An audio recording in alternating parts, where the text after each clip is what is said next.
We're live. All right. We are live. Let's get this document up and get going. Good afternoon, everyone. It's Friday, December 10th, 2021. Today, we're looking ahead to 2022 and taking a look at the big Apple rumors for next year because this is the iMore show. Joining me as always is iMore contributor Karen Freeman. Hey, Karen. Hello. And joining us today as our special guest is iMore writer Luke Filipovich. Hey, Luke. Hello. Thanks for having me back. Good to be back. We've been off for a couple of weeks because we were very, very, very busy. But we're back and it's good. We've got a lot to talk about because in the past week or two, a bunch of rumors for next year have just appeared almost out of nowhere.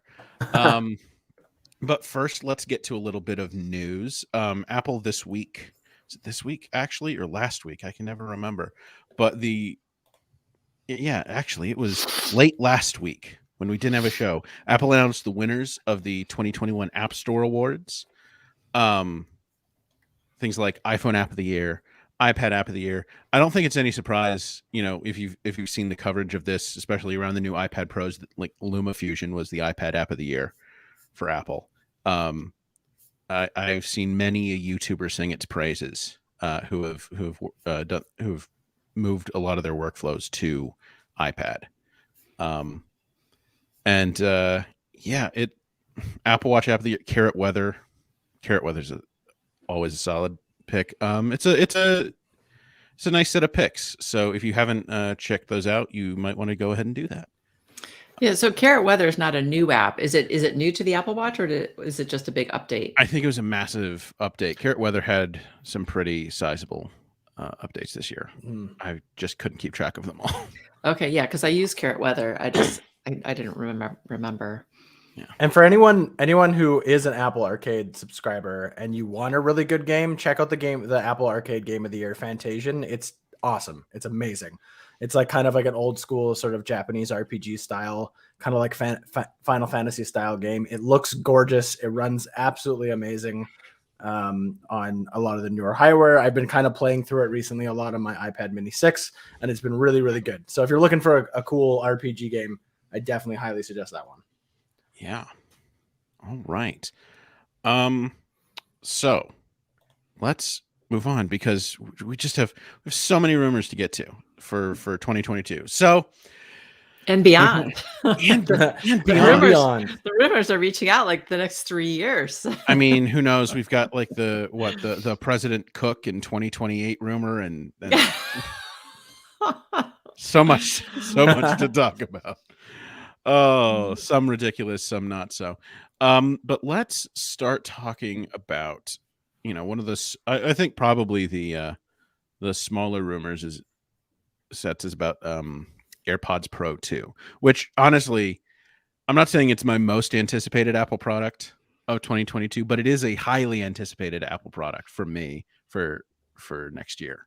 Well, I think the launch of the AirPods 3 got everybody really excited to see what Apple's going to do with the Pro, the AirPods Pro next. I'm very intrigued because one of the most recent rumors is that there's not going to be a stem. And right now the stem is used for everything from, the beamforming microphone to also like collecting. The stem collects some of that data, right? For hearing enhancement, or does it not? That would make sense. I don't know. It's also where the controls, the force touch sensor is, right? So I'd be interested to see where that. I mean, I'm assuming it'll just be like moved up onto the ear, but I am kind of curious about how that'll work.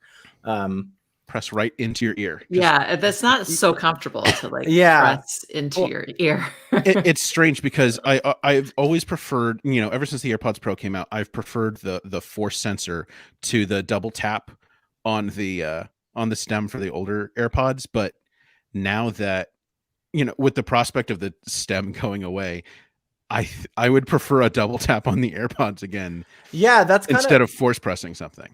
I was kind of thinking about that too, because the sensor is great and it offers like a more kind of like nuanced control, I guess. Like I've used a lot of different, wireless earbuds that have like, you know, tap to control and things like that. And like, if they're not implemented super well, the taps can definitely get a bit muddy. And then sometimes you accidentally skip a track when you're trying to pause or whatever. But that's what I like about the Force touch sensor is that like you have that like precise sort of like kind of squeezing motion.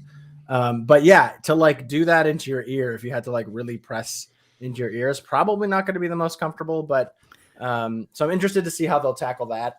Yeah, because I have some third-party earbuds that you do have to like double tap or triple tap like right in your ear, and I really don't like to do that.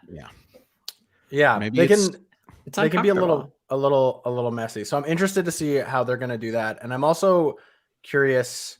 Like the rumor says that there's going to be a significantly upgraded main chip, which is very vague. What does that mean? But yeah, what does that mean? I'm kind of curious at what that actually entails, because it's hard to think what else other than maybe a new design and obviously potentially like maybe bigger drivers or some sort of sound enhancement. Like what else is the AirPods Pro going to do? And especially now that you have the AirPods 3, which in a lot of ways are very, very similar. Obviously they don't have active noise cancellation or, you know, tips, but I'm curious, like, how else it's going to differentiate itself, since they are like pretty similar products now, other than, you know, the one main selling point, which I understand is very important to some people, but I'm curious if they're going to try and push it extra. I'm also, one thing I think that they could do, which would be an easy thing for them. I mean, easy, I don't know, I'm not an engineer, but if they made the water resistance rating, the IP rating a bit higher on the Pros, I think people would probably appreciate that. Yeah, I mean, it would be really cool if you could actually use them underwater. Like if the IP rating was high enough that they weren't just water resistant, that they were waterproof. It'd have to be really secure in there. Yeah. So my mom is a swimmer, and she would love to have music while she swims. And she used to have this set up. If you remember the old like, and I'm forgetting the name, the iPods, the old iPods that were like iPod Nano that were really tiny. She had like a waterproof case for it. And somehow like it was a whole mechanism and it went into her ear so she could listen to music while she was swimming. So if Apple would come out with AirPods that were completely waterproof, that would be really cool for a lot of people. So in terms of a new chip and what it might deliver, the biggest thing that comes to mind for me is power efficiency.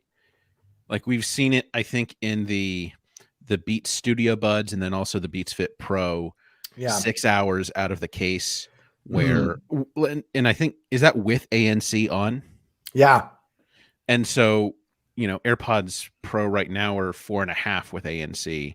So bumping that up to 6 or even 7, like I wouldn't, you know, if Apple could get iPad level battery life out of AirPods per charge, that'd be pretty great. I don't think they'll up the battery on the case, the charge available in the case, beyond 24 hours for a while, because I think they want to keep that compact. For sure. But yeah, I think a new chip could really help with that. Yeah. I also wouldn't be surprised if we saw some sort of implementation of maybe ultra wideband as a data carriage technology, because I mean, ultra wideband right now is just used for location, but it doesn't have to be limited to that. And this is a possibility that a lot of people brought up when Apple first introduced the U1 chip. I think in was it iPhone 11 series? Yes. I think so. I think that's correct. And they all bleed together, Joe. I say it often. You're the one who remembers specific features of old Apple tech. And the black paint used to chip just like this. But yeah, I think I think ultra wideband is an interesting technology. I don't know about it from security. We had a bit of, I would say, weird drama surrounding the Vice President of the United States this week and her use of wired headphones over Bluetooth headphones. People were treating it as some kind of scandal that the Vice President of the United States doesn't want to put an insecure connection between her ears and her phone, that includes a microphone. It was very strange. And I don't. Yeah, Bluetooth isn't particularly secure as a technology, so maybe Apple will try something else. Yeah, I think the battery life is a good point because like for 4.5, granted that is with ANC on, but it is kind of a bit behind the competition if you look at other Right. things, and even Right. behind their own set, like you said, with Yeah. the new Beats that just came out.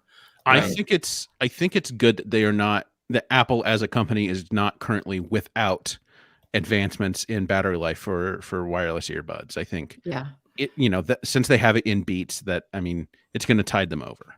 And the with ANC the with ANC on is the important battery marking, I think, because the reason you get AirPods Pro, the main reason you get AirPods Pro over AirPods is because of the ANC. Yeah, totally. So if you have to turn it off to get decent battery life, that's no good.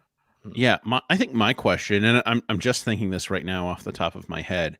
So AirPods 3 came out a month ago, a little over a month ago now, and Apple moved AirPods 2 down in price, like they would last year's mainline iPhone. We have the iPhone 12 and the iPhone 13. We don't have the iPhone 12 Pro coming from Apple still. We just have the iPhone 13 Pro. They didn't move the Pro phones down at all. Makes a lot of sense. They didn't want price confusion with the new 13 phones. Do we think that there's a possibility that Apple will move the current AirPods Pro down in the line, or do we think they'll just get rid of them? I think they'll get rid of them. Yeah. If they're going to have the AirPods 3 and the AirPods 2. And then it's either Pro. I would lean on the flat out replace the AirPods Pro, but like I could potentially see them maybe getting rid of the AirPods 2 and then moving the Pro in between the old Pro, the Pro 1 in between. But then there's nothing low priced. Yeah, I was gonna say, but then it really kind of like they don't get that like more budget kind of option, which I I've said many times, which I love to see, but like I feel like Apple is really trying to get a low end product in pretty much all their product lines now. I think Apple's been pretty good about keeping like one budget model in. Yeah, although once again, the Apple Watch Series 3 is not worth it. No, but the Apple SE is also an option. So I mean, it's good to have options. I definitely would not recommend anybody buy an Apple Watch 3 at this point, but it's good to have options. I mean, if you have like a 10-year-old or 12-year-old kid and they just broke their whatever, you don't want to replace it with a full price. I don't know. Just it's good to have options. Yeah, but I would probably say most likely they would just replace the Pros. I don't think that they would. I'm curious what the price will be. I wonder, and especially if they are replacing them, is it going to be slightly more expensive, or do you think it'll stay at the same price? Ooh, that's a good question. Because that's the thing. AirPods have the quote unquote Apple tax, if you want to call it that. They are a bit more expensive than fairly competitive headsets from other wireless earbuds from other companies. So I would hope that they would keep it. I would hope that they would just replace it with they're already so expensive. They're already quite expensive. I mean, once again, they go on sale quite often now, which is great. But that's not always the case, especially when they first come out. So it's now been 2 years since they were originally introduced. It's not that shocking. Yeah, totally. Another vote for discontinuing the AirPods Pro is that how many different products can you have like in the same very small price window? You know what I mean? Because they would have to be in between the AirPods 3 and the new AirPods Pro, or maybe slightly less than the AirPods 3. It's just like a weird pricing and structure. And Karen, to that point, yet another reason to hope that they do discontinue the current AirPods Pro is because now that Apple has the AirPods 2 at that lower price point, they actually have this, the starting price for AirPods 3 is up $10 versus the original starting price for AirPods 2. So if they had AirPods Pro down a bit, they might feel more freedom to jack up the price on 2. And I don't know that anybody really wants that except maybe Apple. Yeah. But you two, the other thing that we should mention is Ming-Chi Kuo, just a couple days ago in a note said that AirPods Pro 2 are expected at the end of next year. Meh. Yeah. That is my dissatisfied noise. Fair. Yeah. But, things take as long as they take, and you can't really rush them. YouTube brought up different Apple Watch models, and we do have some rumors about the Apple Watch for next year. Specifically Series 8 and SE, and the supposed extreme sports. Extreme, man. Yeah. I think if Apple does actually come out with something like that, I think they're trying to really rope in those hardcore adventurers that think that the Apple Watch is for, square people, dainty people. We're all Apple Watch wearers, and we're all very dainty. Yeah. I think all of this sounds good. I'm really excited and hoping for a new Apple Watch SE, and I hope that like about every 2 years is like a good refresh for that model, I think. And I have an Apple Watch SE, and I'm super happy with it, and I think it's a great value product. So I really want to see that continue. As for the like extreme sports edition, I feel like that's something that we all thought was coming at some point. I'm not entirely sure if I always necessarily thought it was going to be its own necessarily edition, but I guess if they do break it off, then they have the ability to kind of like go all out with it, because they don't necessarily have to worry about like being stylish for the average person, because the average person's not buying the extreme sports Apple Watch, right? It's for people who do extreme sports, who who are doing sorts of things that are going to put their Apple Watch in climbing mountains and rappelling down much more dangerous, which I think is good, because there's been lots of talk in the past about just trying to make the regular Apple Watch more rugged, and I think like sure, do what you can there, but you can't. I don't know if you can really do too much more without like really fundamentally making it like bigger and more sturdy in that, and then that's not going to appeal to a lot of people. Right. I like that my Apple Watch still looks somewhat like jewelry. And I'm not willing to give that up for a more rugged. I'm very curious about what this thing will actually look like. Like, just I'm picturing it looking more like one of those G-Shock watches. Yeah, I mean, and like just sort of bulky, like it's sort of got like a case built in or built on. Right. I wouldn't be surprised if it has like a cuff kind of band. Yeah, totally. That would be like the basic sort of band, more of a cuff style. Yeah, I don't know. I do wonder if there would be a way to make it, for the times that you don't want it to, the times you want to take it into like, a fancy party or whatever. Is there a way to ruggedize it? I mean, I feel like probably not, because what would be the point of it? Right. Because then if you're going to do that, then just buy a regular watch and get a rugged case for it. There's plenty of them out there. Maybe there's some wires crossed here, and Apple's not actually making a ruggedized watch. They're making their first actual Apple Watch case built for that, and it's going to be like super secure for holding the watch. Yeah. But I feel like if Apple is, I think cases are great for that purpose, but I think if Apple's going to make a rugged case, it's going to be more than just rugged. It's going to have features that the other Apple Watches won't have. Yeah. Specific fitness features that the G-Shock and watches like that have, that the Apple Watch doesn't have. Yeah. I don't know what those are offhand, but I know that I know people that do have that G-Shock watch, because they say the Apple Watch doesn't have the features they need, and it's more than just the ruggedness of it. Yeah, I'm curious if like that edition will even have like the ability to track certain sports and certain right, in a much more specific way. Yeah, right, and like maybe even they might even have like different sports that are only able to be tracked. And yeah, worked out after. Because more than just like workouts, calories and steps and miles and stuff like that. I mean, because if they can make it bulkier, they can put more sensors in it. Right. Yeah, that's what I'm saying. I think it has to have some added benefit other than just the ruggedness. And actually, if you do like I suggested, and make it a cuff. You can even put more sensors in the cuff. Right. Yeah, and potentially more battery power, which might be important. Yes. Like to put it, For on sure. trips and things like that, right? Yeah, imagine if it has like week-long battery life, for people who are, climbing Mount Everest or something where there are no outlets available for long periods of time. Yeah, so that'd be interesting. Yeah. All right. Before we continue, Karen, Yes. I would like you to tell us about one of this week's sponsors. Yes. So how did you choose which internet service provider to use?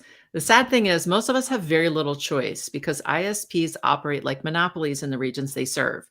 They use this monopoly power to take advantage of customers, data caps, streaming throttles, the list goes on. But worst of all, many ISPs log your internet activity and sell that data to other big tech companies or advertisers. To prevent ISPs from seeing your internet activity, protect all of your devices with ExpressVPN. So what is ExpressVPN? It's a simple app for your computer or smartphone that encrypts all your network data and tunnels it through a secure VPN server so that your ISP cannot see any of your activity. Just think about how much of your life is on the internet. Sadly, the list of people you've messaged, sites you visited, and videos you've watched get tracked by tech giants who can sell your information for profit.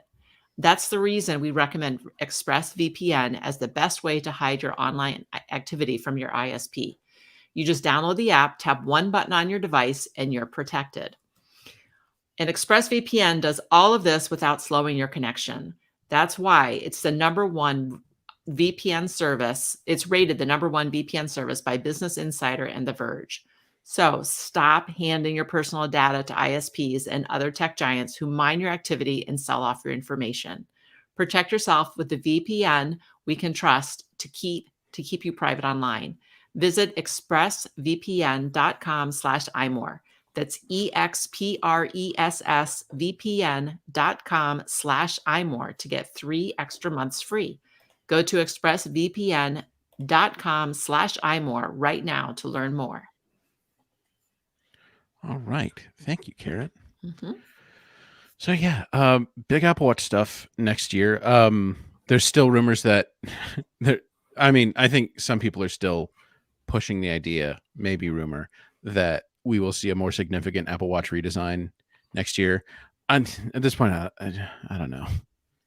It's really hard flat to one. The flat edges. Yeah, it's really hard to say. For what it's worth, I know that specifically Prosser, but I think a few of the other outlets that were calling for that this year too said that they weren't exactly sure if they were looking at the Series 7 or potentially something later. So maybe there is a little, maybe there's a little smoke there, which means there might be some fire. But I'll just at this point I'll just be surprised and pleasantly surprised when it happens. I just don't have any strong feelings about it. I just think it's funny how many articles have been written about flat edges coming to the Apple Watch. Okay, if they come, they come. If they don't, they don't. Whatever, we'll be fine. I'll wear it either way. I always find it so strange how much time people spend talking about the look of a thing. Well, I do think the look of a thing is important. I mean, I wouldn't wear the Apple Watch if I thought it was ugly. I mean, that's true. It's just you still have people. I always have bands to match my outfit. Yeah, there you go. Yeah, Karen's really the stylish one on this show, and it shows. I think in the Apple Watch bands, especially. I just I'm fine with how the Apple Watch looks currently. Would it be cool to see a circular watch or a different kind of square? Was what we've been talking about more recently. Sure, but also I'm often an if it ain't broke, don't fix it. Yeah. Kind of person. I am not looking forward. Okay, I don't need a different design for iPad probably ever again. I'm fine with that. Same with the iPhone. Don't change it until it's something that's actually better. Yeah, I agree. I agree with you that why do we need to change something just for the sake of change? If it doesn't add some new functionality or, improve its abilities to do something, why do we need to change it just for the sake of change? And I mean, look at it. The iPhone 12 last year, obviously, radical redesign. Oh, it was a very stark change. But as a phone, it was. I mean, it was a year. It was a year-on upgrade from the iPhone 11. It was good, but it wasn't. Yeah, but it's those form factor changes that get people excited. Yeah, Whether and there's a good reason for it or not. That's what gets people which going. does kind of make me sad because this year, the iPhone 13, those were the sizable internal changes. Right, but because the form factor didn't change that much, people were like, "Eh." Yeah, I was like, yeah, you upgrade if you have like a 10 or 11, a 10, 10s or 11, maybe. Annie, yeah, Annie, that's yeah, I'm with you there. I would be happy with the basic look if the Apple Watch never changed. I'm with you right there. Yeah. Moving on, let's talk about something that I think is actually very exciting because it's really a new product category for Apple, the first in a while. The AR VR the AR VR headset.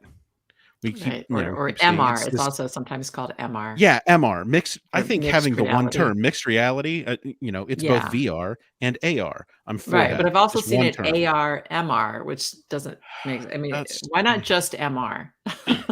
I yeah, don't know. folks. We really need to shore up our terms here, especially if the Yeah. thing's actually coming next year. Come on. Mhm. Well, I suppose Apple will put an end to all of it by just calling it something. So that'll be that. It's Yeah. AR, but the A stands for Apple Reality. It's Yeah. Apple Oh my Reality. gosh. Oh no, what have I spoken into existence? So yeah, the the MR headset. We're just going to call it the MR headset for right now. That is supposed to be coming next year. Finally, I think you can say we've been anticipating this for a little while. We've got some new rumors on that this week. I think the fun one for me was from yesterday that it's supposed to it's supposed to have 3D tracking sensors for hand tracking. So, which leads me to believe Makes sense. no external controls, which I think that's good. It's sort of, I feel like that's kind of, if you see a stylus, they blew it. With that Steve Jobs said with the iPad. Of course, at that time, for historical accuracy, I have to remind people that at that time, he means if you had to use a stylus to work the tablet, you blew it. But yeah, no controls, just like free hands. Don't fall over. Free hands.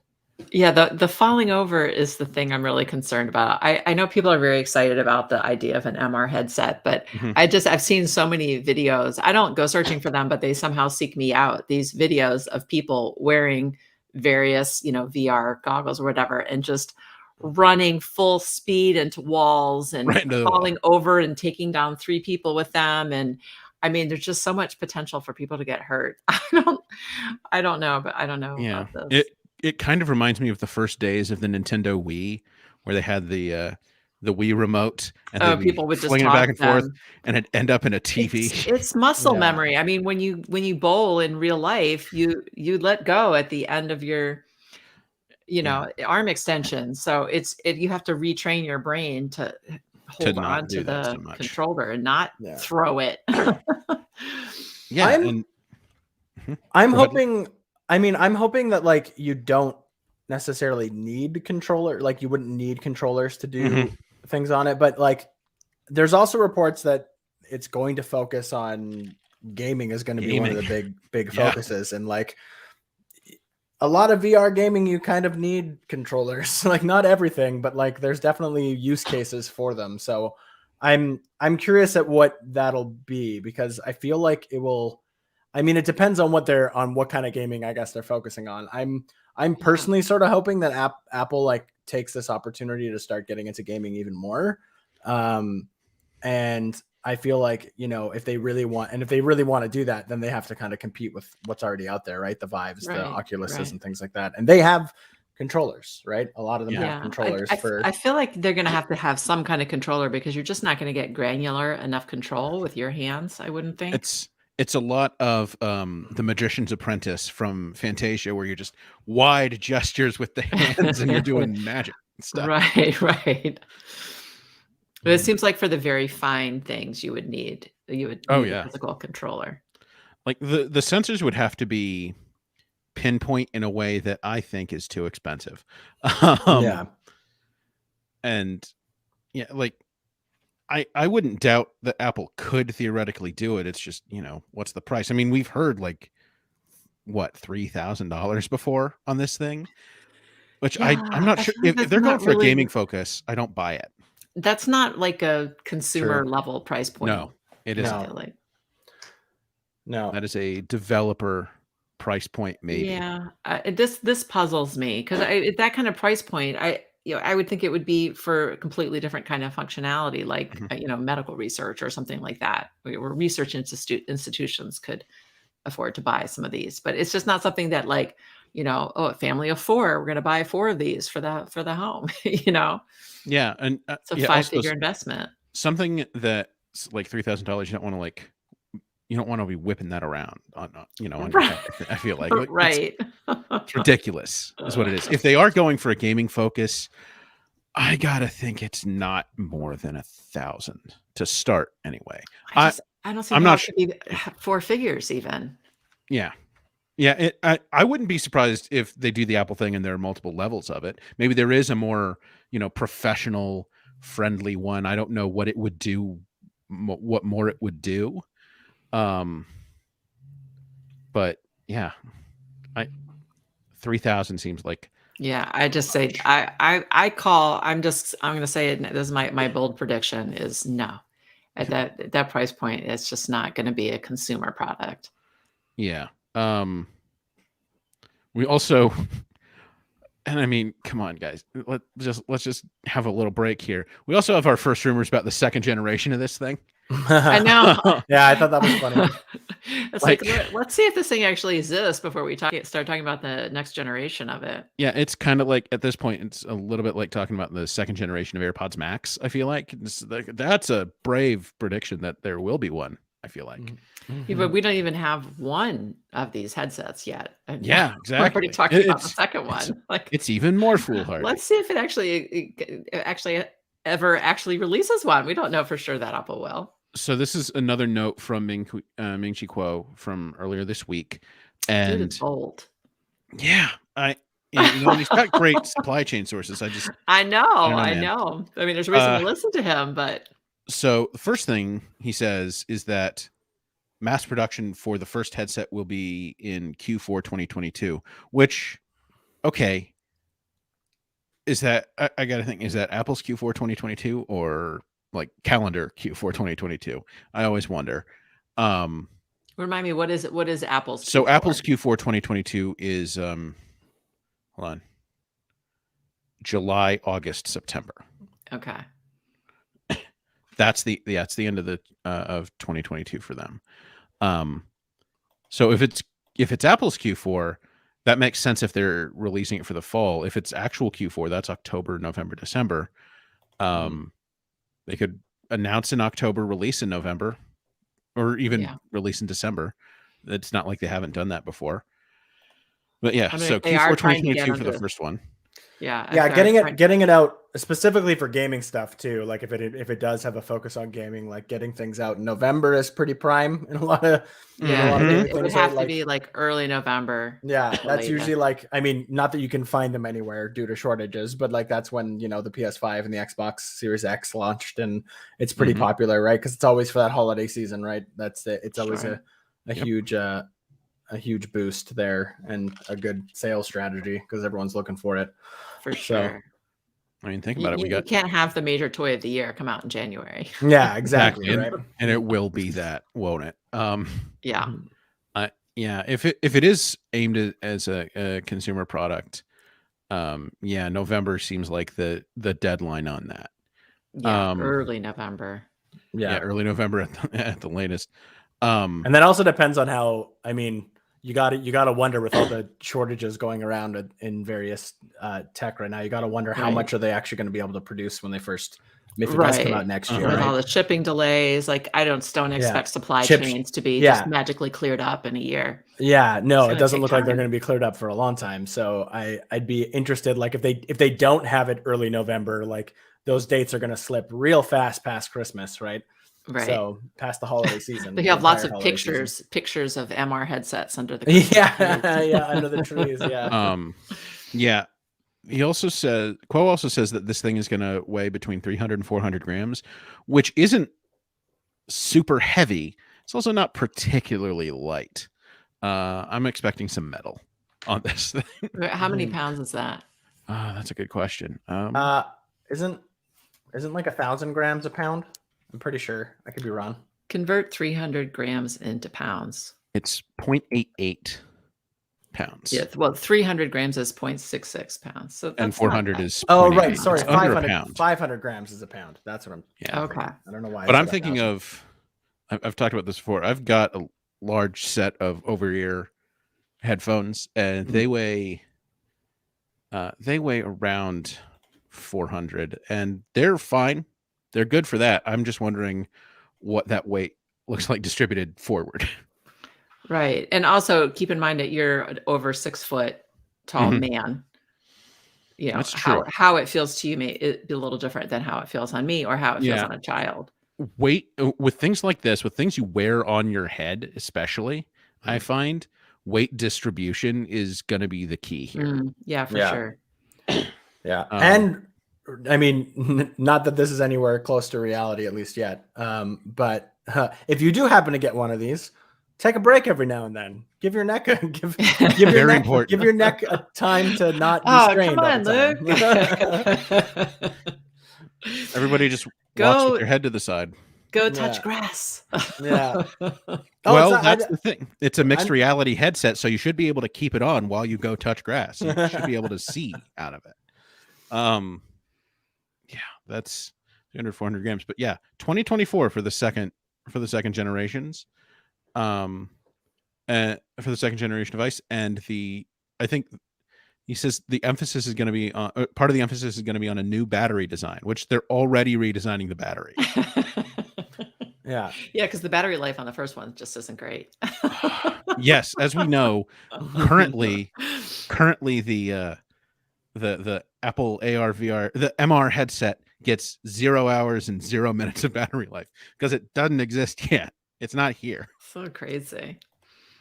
Still in prototype phase, or I don't know, beta. Hardware production phases. I don't understand them. Or I certainly don't understand how to name them. But yeah, I'm really curious about this thing. I'm very curious about what this is going to be, who it's going to be for. Like, I can see gaming uses. I can see general entertainment uses. It's supposed to have like a pretty impressive display, or two actually impressive displays. And I think that close, I was listening to a podcast earlier this week. I think it was Upgrade with Jason Snell, where he floated the idea that maybe Apple could put more emphasis on like 3D like video, because it's so close to the eye and you can actually have the proper stereoscopic effect on. So does that mean that one part is going to be blue, one part's going to be one eye is going to be red? That would be hilarious. That would be hilarious. I gotta say though, like being able to watch, I mean, because it also, the reports have also said that on top of focusing on gaming, it's also going to focus on content consumption and communication, right? So like, you got to imagine if you strap on this and then you also strap on maybe your pair of AirPods Max, like you got to have a pretty cool movie look. Experience, right? This thing's going to support Dolby Atmos. Oh, 100%. Yeah. HDR. Yeah, it would be like an IMAX theater on your face. Yeah. So that can be. It's going to be $3,000, isn't it? Yeah. Oh no. It can't be that much. I had an idea the other day thinking about this thing, about what Luke, you bring up communication, what the communication aspect of this could be. And I was thinking about, of all things, Westworld. So in season 3 of Westworld, they had a lot of characters used AR glasses, and they look like regular glasses, but they were, what we think Apple's coming out with in 2023. Um, and someone had a video call with another character, and like a holographic version of them appeared in front of the glasses. And I was thinking Apple could do something similar, but with like a Memoji kind of avatar, like not just a floating head in front of your face, but also like Memoji bodies now Yeah, too. I've seen that rumor, but I don't get it. Like if I want to see somebody that I'm talking to, why would I want to see their memoji? Like Well, that's the question, Karen. Do you ever use Memoji? um I can not for talking thing. Like I'll use the stickers, Yeah. but that's about it. Yeah. Like, Luke, do you ever use Memoji? Yeah, I'm the same. I'm the same as Karen. Like, I don't think I've ever, except for Yeah. when it first came out, to fool around with it. Right. Just, You know, did Yeah, a few Memoji karaoke moments when that was cool. But yeah, other than that, like the stickers are fun because it's like, you know, Yeah. your emoji that looks like you, and then you can, you know, You're gonna have go on with it, an but- exploding head. Yeah, but other than that, yeah. it's not something that I would say I use a ton of. Yeah, and I'm not saying if this is indeed how they implemented something like FaceTime calls. I'm not saying this is how I would use it. I'm just saying this I thought of it, and it immediately to me sounded like one of those weird cheesy features that Apple would definitely cook up and put it for that they think would appeal to people. In what situation would you want to do that though? It's a good question. Well, I mean, they have to compete with the metaverse somehow, right? So yeah, that's the other thing. By the time this comes out, it'll have to have some kind of metaverse play. So like Memoji avatars. Actually, if they did a Memoji avatar thing, I think those would look better than well, I guess now the Meta ones, the Facebook created ones that look just a little too cardboardy. Yeah. But yeah, all I know is like if I'm to get this, like just personally for me, I'm likely more going to be focused on the gaming / like watching / entertainment side of it. So I'm just hoping that focus will come to it so that I can shut people out if I want to focus on my games. That's going to be oh yeah, great. That's a good point. You know what this also might be a good device for is SharePlay. Oh yeah, that would be great. Even like in the same room. Well, you would have to. I mean, because like if you have this whole like entertainment center that's on your head, like how are you going to share that with your partner or you know whoever you live with that you want to watch a movie with? Like if you sit down and watch a movie with somebody, like you'd have to each have your own headset and you'd have to use SharePlay so you're all in the same spot. Because it would be weird if you weren't, right? I mean, so Luke, I do have to say your idea of using this thing with AirPods Max on is the great kind of like split couch thing. So someone could watch a movie on TV and you could still be with them, but you don't have to, you could watch your own thing. Yeah. While they're watching theirs. And it's really more just about being in each other's physical presence. I don't like this whole thing, like separating people that are in the same room. I mean, it already happens pretty frequently. No, I know everybody goofs around on their phone or whatever while they're watching a movie. But like if you sit down to watch a movie with a friend or a family member, like it's to share that experience together and discuss what you've watched. You know what I mean? It's just weird to be like ensconced in your own personal entertainment unit. This is the dystopia that Ready Player One promised. I know. Yeah. I know. That's what this whole thing with this MR headset is it's starting to sound very dystopic to me. Yeah. Before we continue, Karen, yes. Why don't you tell us about our other sponsor for this week? Yes. So, do you own any Bitcoin, Ethereum, Cardano, or any other cryptocurrency? When you do anything in life, there's one way to do it, and then maybe there's a smarter way to do it. You might already be investing in cryptocurrency, but did you know that you can trade Bitcoin, Ethereum, and 80 other cryptocurrencies in a tax advantage IRA? With Alto Crypto IRA, you can trade crypto like Bitcoin and avoid or defer the taxes.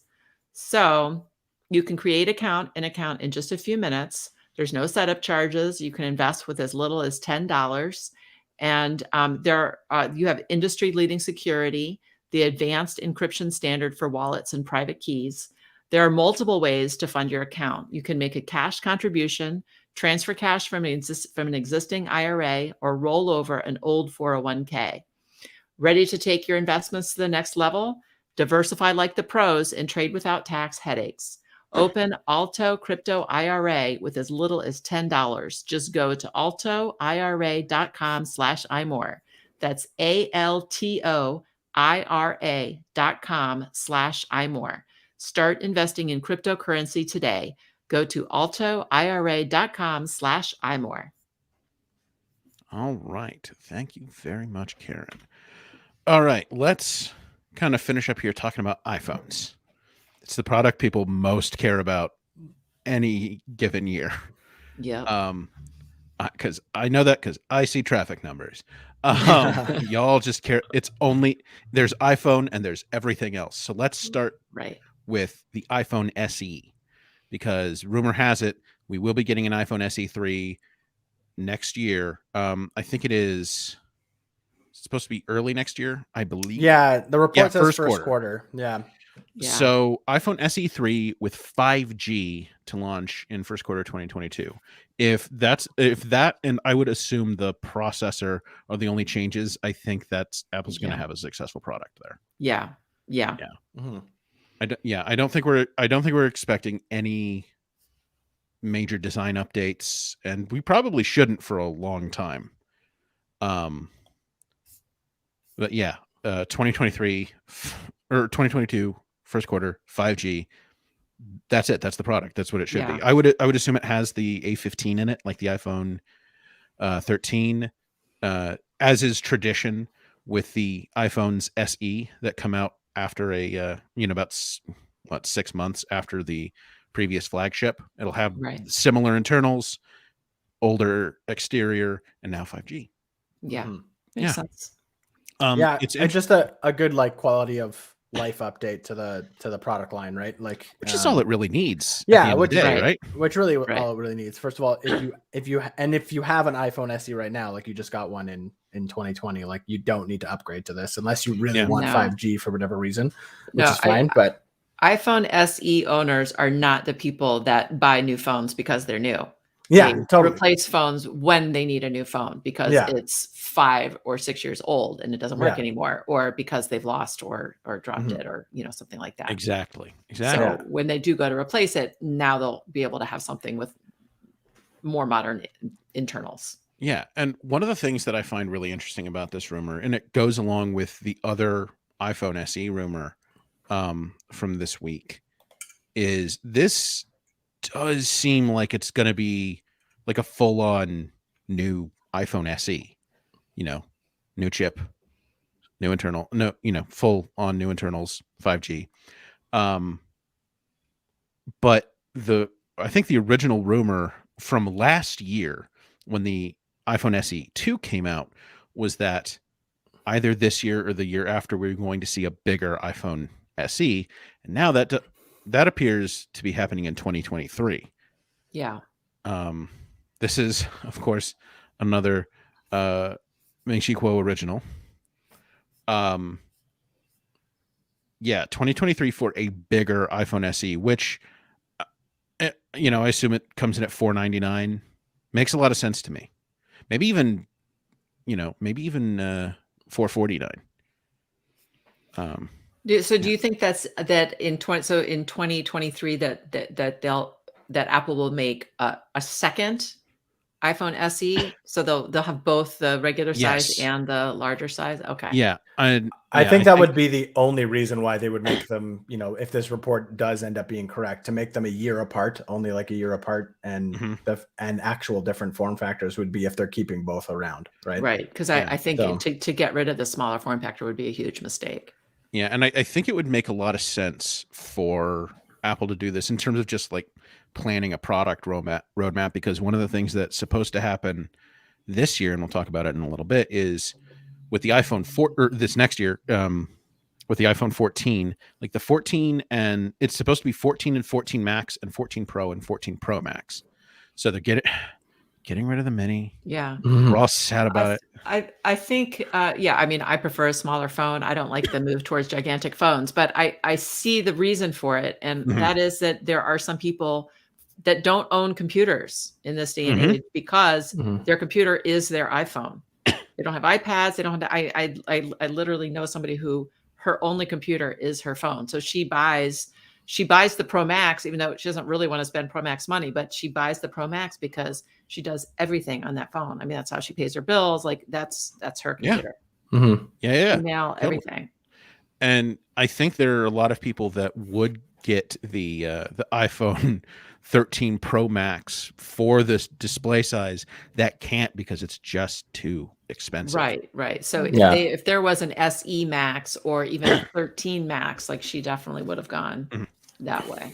And the question I think about is pricing, like starting price. So right now, iPhone 13 starts at $699 because of the iPhone 13 mini, because that's the starting price of the mini. Right. So would they move the iPhone 14 down $100 and then they'd have you'll think they'll keep it at its starting price, and then I guess that would be I think $899 for the bigger one.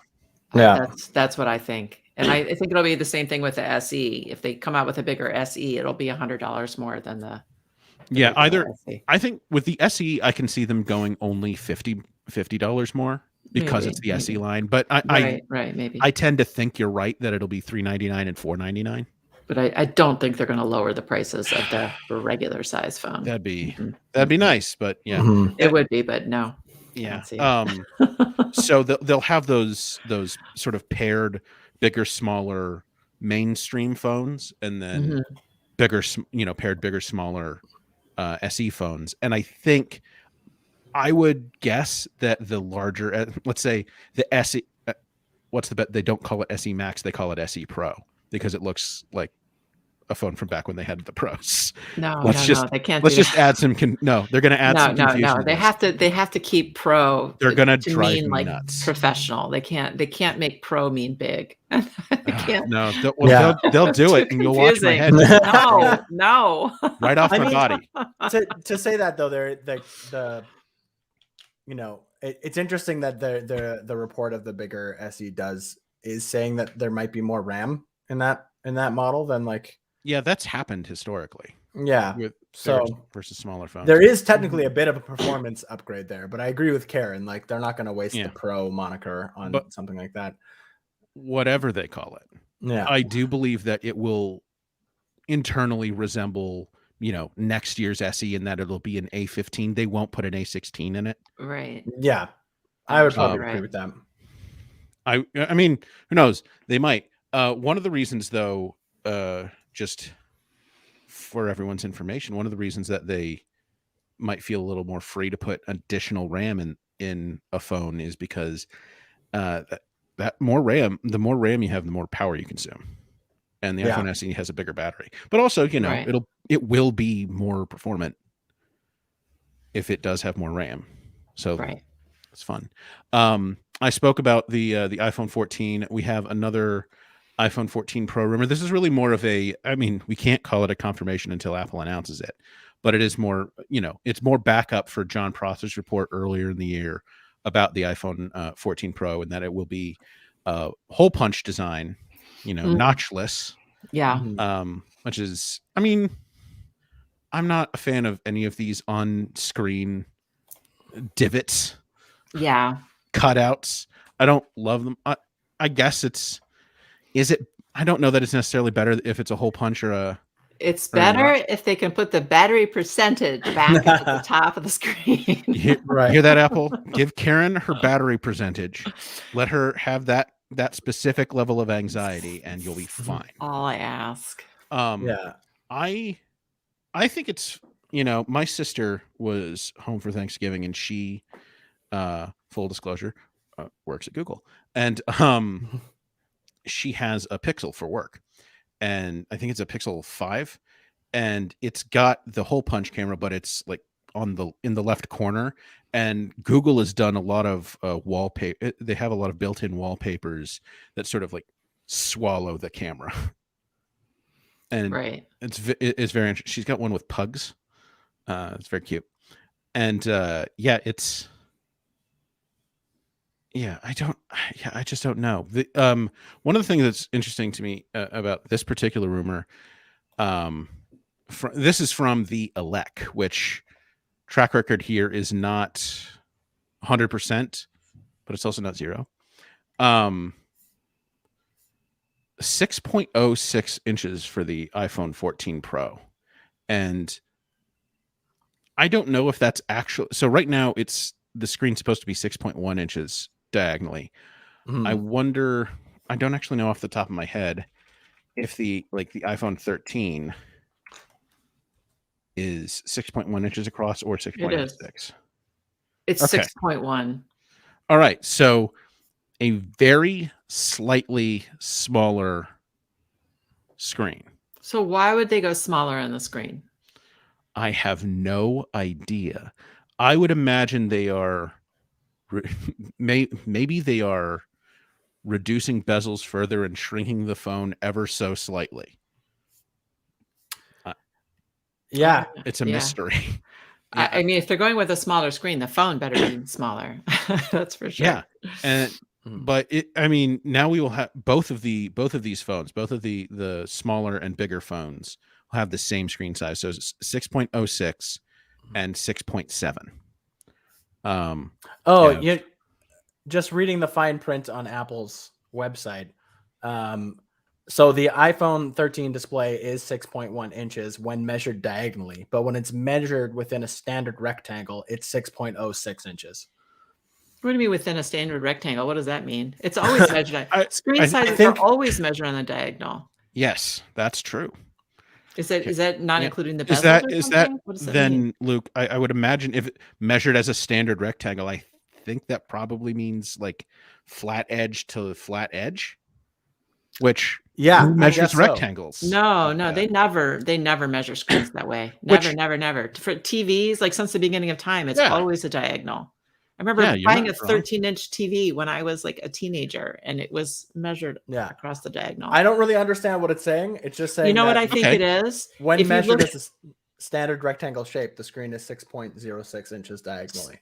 So you know what I'm thinking? Maybe because if you look at the iPhone screen, the edges are rounded. Yeah, that's exactly it. So that 0.04 difference is what's not in the corners. Yeah, that's probably that makes sense. That makes a lot of sense. Then knowing that means that I doubt there's actually a screen difference at all. It's probably just a misunderstanding of or not a misunderstanding, but the way sort of a mistranslation of the the measuring, right? Because the actual height of the iPhone 13, the standard 13 is 5.78 inches. So the screen itself is going to be slightly smaller than that. So it's not even 6 inches, edge to edge. Yeah. Man, trouble with rectangles. Did any of us do particularly well in geometry in high school? I did. Well, no, there you go. See, and Karen's the one that figured it out. So that Karen's the one that figured it out. There you go. 6.06 inches. I'm still betting 6.1, and that's for like the standard and Pro model, and 6.7 inches for the standard Max and the Pro Max. And the standard models are still rumored to have the notch, which again, not shocking. I would assume that Apple has maybe some newfangled sensors for Face ID in the Pro. It's not cost effective to bring them down the line for the for the standard models yet. And that's fine. I don't have a problem with Apple doing that. If it means bringing the price down for the masses, then great. That would be great. That would be a feature that most people wouldn't care about. So why not let them have a cheaper phone? Yeah. But not more colorful. Let us make our resolution in Apple in 2022 to bring color to the Pro products, particularly the phones, because I think Pro means different things in different like in the context of MacBooks. Yeah, I get it. You don't have like blue MacBook Pros or I've been pretty happy with the blue phones though. I think they're pretty. I could take or leave this generation of blue. But you liked the darker one last year though, didn't you? I did like the darker blue last year. The Pacific blue. I feel like this year's standard 13 blue is a little more grayish than I would have liked, which is why I went with product red for my personal phone. Yeah. And that's the other thing I'm thinking about. Like this is just my personal taste, but looking at Pro phones versus standard phones, I like the more matte look of the aluminum better than I like the shiny stainless steel on the Pros. Yeah, I would agree with that. Yeah. I kind of like it gets less fingerprinty too. You show it, you see it less. And the shininess isn't my favorite. I do like kind of the more matte sort of finish. Yeah. I think it looks nicer overall, just not even considering fingerprints. Like the colors are, and obviously I think the colors are better on the non-Pro phones. Yes, they always are. Now, Apple, if you could make a completely actually black phone this year on the Pro line, then we can talk. Do it. Spend 1 billion of your dollars. Of your many billions. I think it's a cost issue. I think it's just they just want to do something different. I don't know. I don't want them to do anything different. I want them to except make a black phone. Black. Like that's the thing. I am curious, like if the iPhone 14 goes the same way that the 12 and the 13, and I guess also sort of the 11 went. I'm curious what like that one extra color that the Pro lines always seem to get is going to be. This will be the year for that bronze, or maybe it'll be brushed stainless steel. Because they did the first one that they did the midnight green, right? That was the first time they did that. Yeah, that I didn't like. But then they did a blue last Pacific blue. Pacific blue, and then they did like the lighter Sierra blue. I wonder is blue just the new Pro color? Are they just going to switch up the tint every now and then? Or I'm curious. I hope they switch it up so it's not always blue. If you could pick a color, Karen. If you could pick a color, purple. I think purple would be a good Pro color. Because you can make purple pretty neutral. Like if you add some gray to it, it makes purple look pretty neutral. Yeah. Yeah. And especially if it's really one of the Pro colors, it's bound to be fairly muted. Yeah, I mean, if you do like a muted eggplant kind of color, it is like a pretty neutral, like it will go with anything kind of shade. Yeah. Yeah, like the iPad, it's even kind of hard to see I love the purple. Mini. I love the purple iPad. That's what I have that one as well. I love the purple iPad mini. And it's a nice, like subtle purple. It's not like an in-your-face bright purple. It's like in certain lights, it does look silver. Yeah. So I think that would be a great shade for a phone. Too bad they're not going to repeat the exact same color. Whereas I would like this to be the year where the M1 iMac colors come down all of Apple's product lines. Bright, bold. They won't come to the Pro phones, though. No, it won't. They won't. That makes me sad. Happen. All right, everybody. We have reached the end of our hour, a little past the end of our hour, actually. And so it's time for us to say goodbye. Big thanks to everyone who showed up this week to chat with us live and watch live. Always great to see you folks in the comments. It's good to be back after 2 very busy weeks doing the show again. Missed you guys. Yes, we did. And then also a huge shout out to everyone who's going to listen later in their podcatcher of choice. As always, we do this for the listeners. Thank you to Jim Metzendorf, our editor extraordinaire, who always makes it sound so lovely. Thanks, Luke, for being on again this week. Yeah, it's been awesome. Yeah, and until next time, this has been the iMore Show. Bye, everybody.